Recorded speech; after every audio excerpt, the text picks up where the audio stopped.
Então, alguém gostaria de ler? Eu vou só, então, aqui falar mais ou menos onde a gente estava.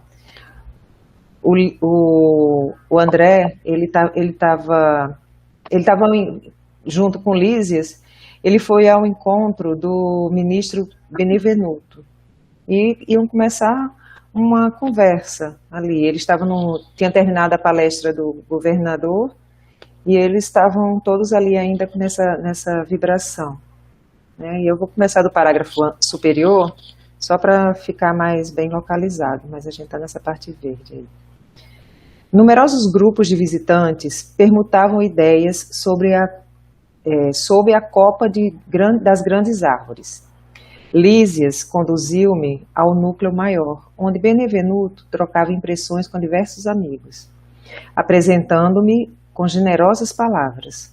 O ministro acolheu-me, cortês, admitindo-me na sua roda com extrema bondade. A conversação continuou nos rumos naturais e notei que se discutia a situação da esfera terrestre. Muito doloroso o quadro que vimos. E esse Benevenuto, só uma observação, ele estava vindo da Polônia, tá? Muito doloroso os quadros que vimos, comentava Benevenuto, em tom grave. Habituados ao serviço da paz na América, nenhum de nós imaginava o que fosse o trabalho de socorro espiritual nos campos da Polônia. Tudo escuro, tudo obscuro, tudo difícil.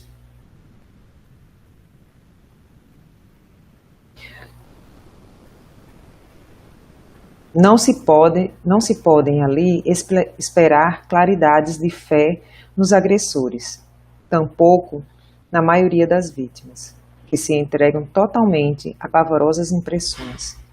Os encarnados não nos ajudam, apenas consomem nossas forças. Desde o começo do meu ministério, nunca vi tamanhos sofrimentos coletivos. E a comissão demorou-se muito por lá? Perguntou um dos companheiros com interesse. Todo o tempo disponível, ajuntou o ministro. O chefe da expedição, nosso colega do auxílio, julgou conveniente permanecermos exclusivamente atidos à tarefa, para enriquecermos observações e melhor aproveitar a experiência.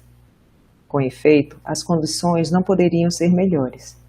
Acredito que nossa posição está muito distante da extraordinária capacidade de resistência dos abnegados servidores espirituais que ali se encontram de serviço. Todas as tarefas de assistência imediata funcionam perfeitamente, a despeito do ar asfixiante, saturado de vibrações destruidoras. O campo de batalha invisível aos nossos irmãos terrestres é verdadeiro inferno de indescritíveis proporções. Eu fico imaginando que no auge da pandemia, onde estava onde muita gente estava desencarnando, que não tinha nem lugar para serem enterrados, ficavam dentro de câmaras frigoríficas, de caminhões frigoríficos, eu acho que devia estar um caos muito semelhante ou até pior, né? Deixa eu me achar aqui de novo. Nunca, como na guerra, evidencia o espírito humano as condições da alma decaída, apresentando características especialmente diabólicas. Vi homens inteligentes e instruídos localizarem com minuciosa atenção determinados setores de atividade pacífica, para o que chamam impactos diretos. Bombas de alto poder explosivo destroem edifícios pacientemente edificados. Aos fluidos venenosos da metralha causam-se as emanações pestilentas do ódio e tornam quase impossível qualquer auxílio. O que mais nos contristou, porém, foi a triste condição dos militares agressores. quando algum deles abandonava as vestes carnais, compelidos pelas circunstâncias. Dominados, na maioria, pelas forças tenebrosas, fugiam dos espíritos missionários, chamando-lhes a todos de fantasmas da cruz. E não eram recolhidos para esclarecimento justo? Inquiriu alguém, interrompendo o narrador.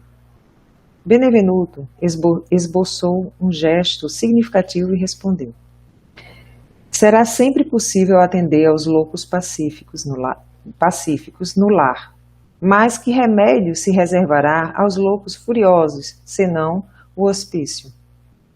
Não havia outro recurso para tais criaturas, senão deixá-las nos precipícios das trevas, onde serão naturalmente compelidas a reajustar-se, dando ensejo a pensamentos dignos.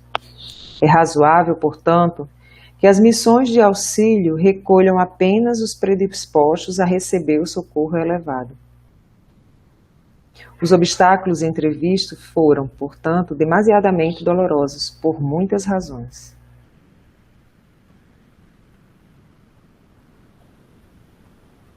Valendo-se de ligeiro intervalo, outro companheiro opinou: é quase incrível que a Europa, com tantos patrimônios culturais, se tenha abalançado a semelhante calamidade. Falta de preparação religiosa, meus amigos, definiu o ministro com expressiva inflexão de voz. Não basta ao homem a inteligência curada.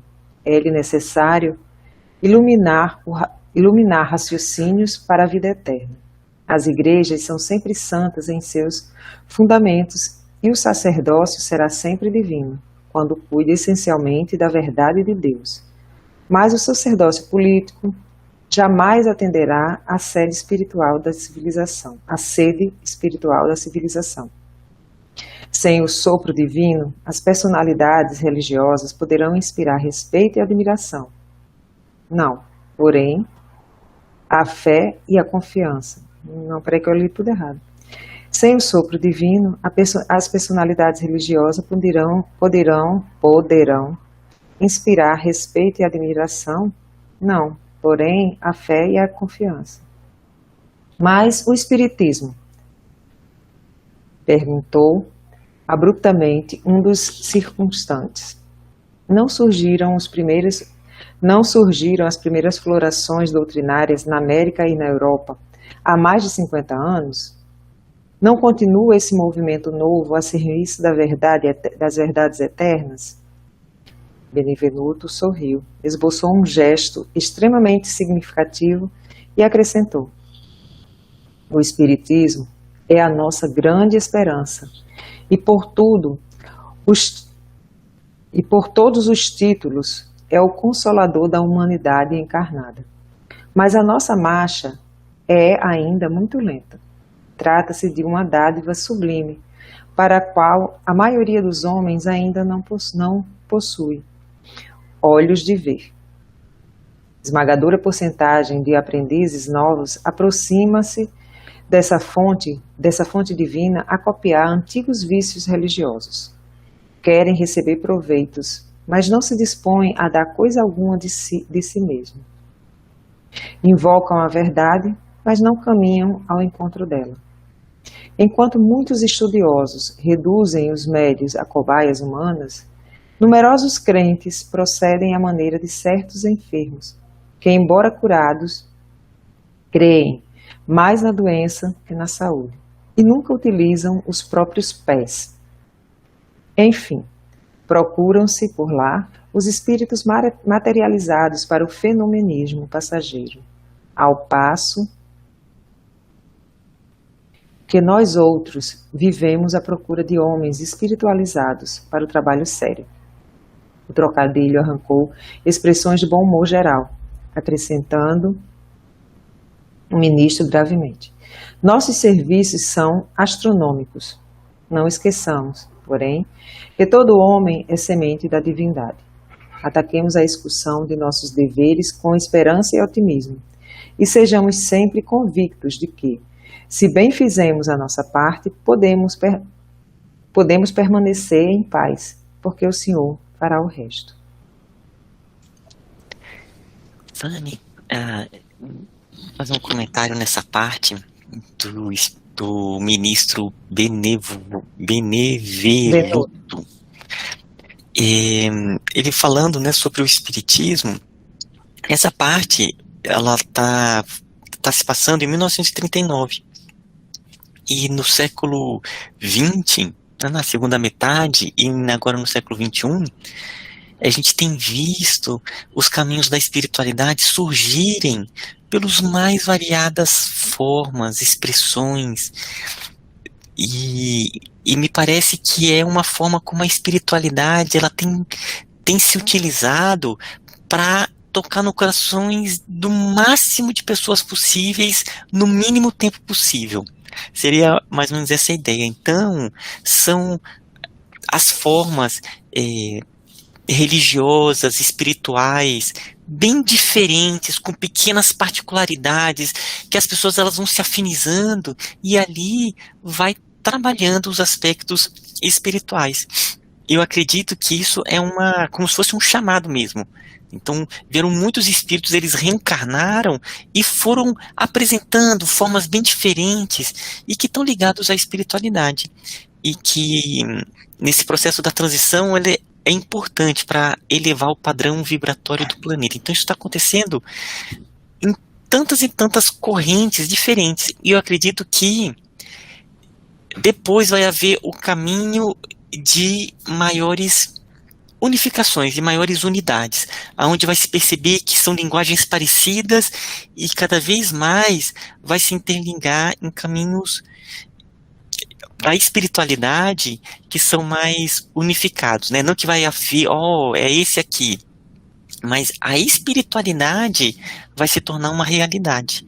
Então, eu vejo assim, no ponto que a Sani falou, né, ali do Covid, a gente vê como que o mundo maior necessita da gente aqui na Terra como trabalhadores para começar a firmar as bases da civilização do terceiro milênio,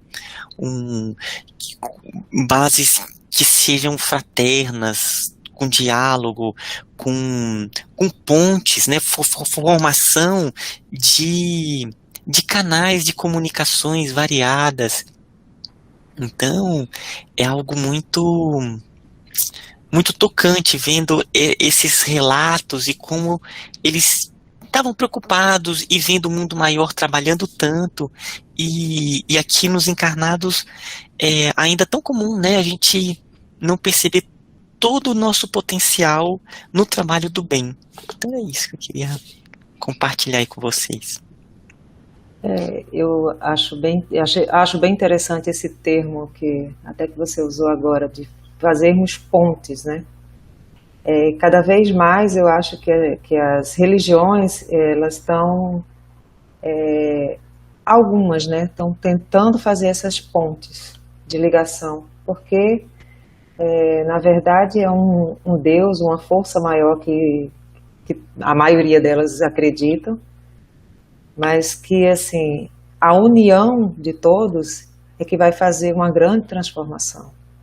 Você pode ir colocando as ideias a partir plantando as sementes a partir do ponto em que cada um tem a capacidade de entender, mas que seja plantado o amor, plantado a ideia, a sabedoria de Jesus, de toda essa espiritualidade maior, que é o amor ao próximo, o amor a si mesmo, o amor a tudo, né? E eu acho que essas pontes realmente precisam existir sempre. E ontem mesmo eu estava conversando com uma amiga, ela é católica, ela não mora, ela é de Recife, não mora aqui. E a gente estava conversando e ela faz parte de um grupo espiritualista. E eu achei muito interessante, que também se encontra todo dia, que foi formado durante a pandemia. Aí eles estavam no encontro presencial esse final de semana, e eu, que legal e tal. E tem uma mística muito grande, fazem meditação, yoga, toda essa parte de desenvolvimento da fé, né, da espiritualidade mesmo. E se encontram das 6h30 da manhã até as 8. Eu tinha perguntado, que legal, quero ver como é que eu participo e tal. E o grupo se chama Religar-se, ou Religare, que é muito da religião, né, que vem o fundo da palavra. E é exatamente isso, as pessoas se conectarem para vibrar por um mundo melhor, por uma assistência maior, por saber que tem outras pessoas que estão ali e você pode se apoiar em momentos de muita calamidade, como ainda está sendo por causa da pandemia.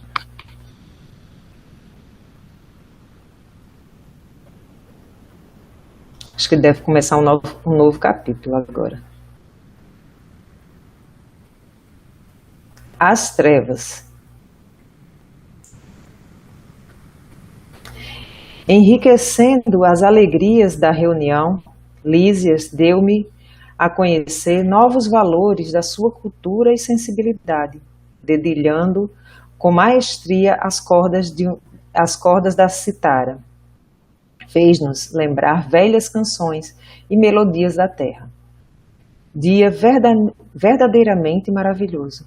Sucediam-se júbilos espirituais, como se estivéssemos em pleno paraíso.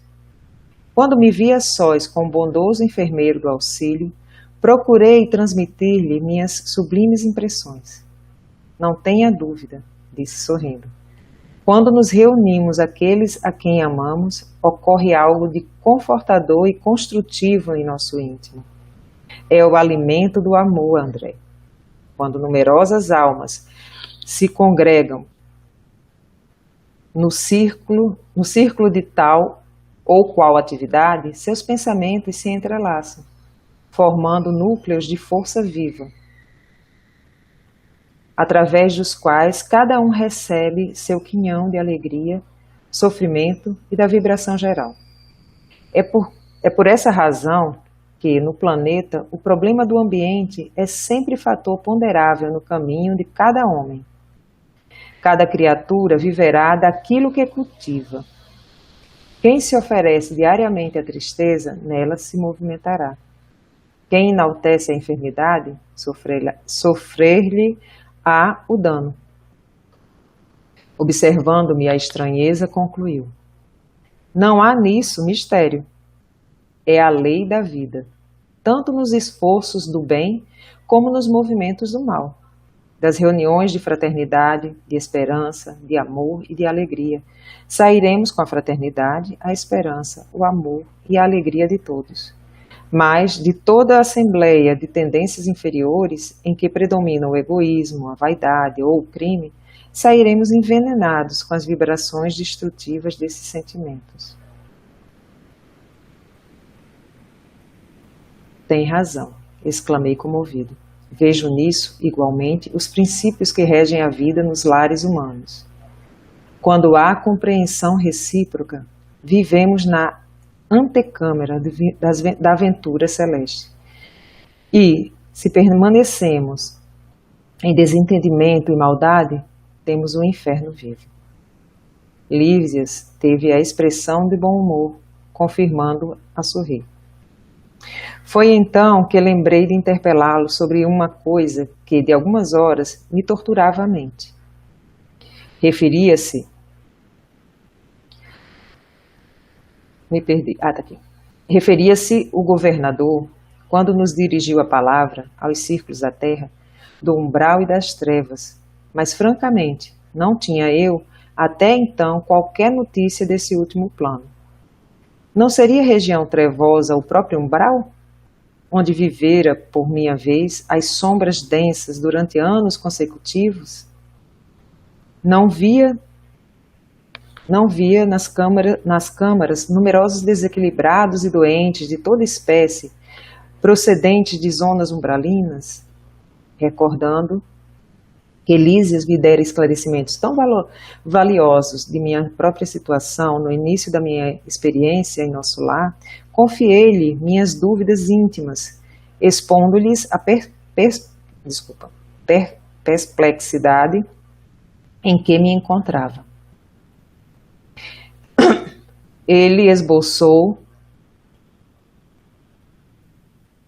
uma fisionomia bastante significativa e falou: chamamos trevas as regiões mais inferiores que conhecemos. Considere as criaturas como itinerantes da vida. Algumas pouco seguem resolutos, visando ao objetivo essencial da jornada. São os espíritos nobilíssimos que descobriram a essência divina em si mesmo, marchando para algo sublime, sem vacilações. A maioria, no entanto, estaciona. Temos, então, a multidão de almas que demoram séculos e séculos, recapitulando experiências. Os primeiros seguem por linhas retas. Os segundos caminham descrevendo grandes curvas. Nessa movimentação, repetindo marchas e refazendo velhos esforços. Ficam à mercê de inúmeras vicissitudes. Assim é que muitos costumam perder-se em plena floresta da vida, perturbados no labirinto que tracejam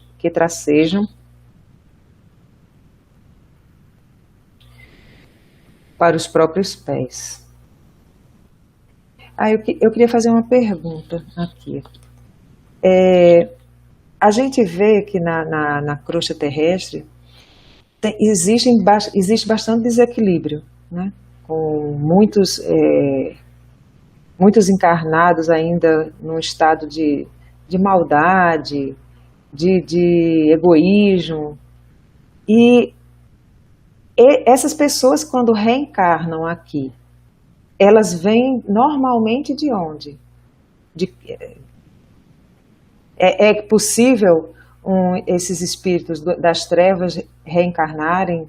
É possível já sair do umbral e reencarnarem? Ou elas vêm com um propósito e aqui se perdem? Como funciona mais ou menos isso? Ou as três coisas ao mesmo tempo? Acontece as três coisas. As organizações no plano espiritual, elas se dão por vários planos, tanto planos para cima, mais evoluídos, quanto planos mais densos. Ali ele está falando das trevas como espíritos que verdadeiramente eles se tornam opositores mesmo. Ele fala assim, né, nós não queremos realmente construir um local ligado a ideias que não são espirituais, questão de domínio mesmo. E tem as zonas umbralinas que são espíritos que estão ali, densos, em processo de perturbação, vibrando questões de ódio, de vingança, mas não é conscientemente aqueles opositores como são nas trevas, que às vezes ficam por tempos indeterminados. E esses processos entre planos existem objetivos e planos evolutivos para cada um desses níveis. Então, acontece determinados grupos, eles são trazidos e vêm com reencarnações compulsórias, né? Então, às vezes, tem espíritos que vêm e vêm em regiões que são regiões muito duras, de guerra civil, porque ali, pela dor, a pessoa sentindo aquela dor, ela vai aos poucos cutucando a alma com relação a esses princípios. Então, ainda são reencarnações muito custosas desses espíritos, mas é a dor que vai cutucando. Eles ainda não têm aberturas para processos espirituais. E agora, nesse momento da Terra, que está na transição, o que os espíritos eles vêm falando de várias formas, é que está tendo reencarnações em massas de espíritos nesses planos mais densos. E também estão vindo muitos espíritos de planos superiores, como formas de uma última chance para eles aqui na Terra, no momento que vêm nessa estrutura física, ocorre muito despertares, né? Ele entra em processos que acabam que vão tocando a alma dessas pessoas. Então, acontece de tudo. Nesse momento, desse período histórico, realmente estão vindo uma leva muito, muito grande de espíritos que estão reencarnando de regiões muito, muito densas, que às vezes eles ficam séculos, milênios sem ter uma reencarnação, porque eles estão tão focados em um mal, em um determinado ponto, que eles ficam ali, mas agora está acontecendo isso, sabe? Então, nas regiões mais variadas do planeta, e às vezes são locais que eles ficam quase que isolados, lá entre os esquimós, ou locais que eles quase que não vão ter contato com seres humanos, onde eles têm dureza na vida, meio quase que para sobreviver, mas ali é a escola da vida, eles vão aprendendo. Então era mais ou menos essa a minha visão desse processo que a gente, pelo menos, tem visto por aí, eles falando. Eu só queria complementar aí o que o Ismael está falando rapidinho. Essa questão, né, da dureza, né, de determinados lugares, como a gente vê lá no Oriente, né, a reencarnação das mulheres lá no Irã, naqueles lugares, né, e agora eu tive a notícia que lá no Irã a questão dos animais, né, eles estão pegando os animais e soltando nos desertos, porque eles consideram os bichos, cachorro, gato, tudo impuros, né? Então você vê que até os nossos bichinhos também dentro dessa aprovação, né? Quer dizer, os animais a gente ele não tem nessa questão, né? Mas que a dor, evolução, né? Para mim ainda eu acho muito difícil o pessoal falar, mas você é espírita, fala, meu Deus, mas, né? Não questionando Deus, mas ao mesmo tempo estou questionando, porque a gente fala assim, meu Deus, os animais não têm que eles fizeram de errado, né? Então, por que esse sofrimento todo, né? Mas tudo essa energia do planeta, é a evolução, né? Então, a necessidade da dor para a evolução, né? Um dia eu vou conseguir aceitar em relação aos animais.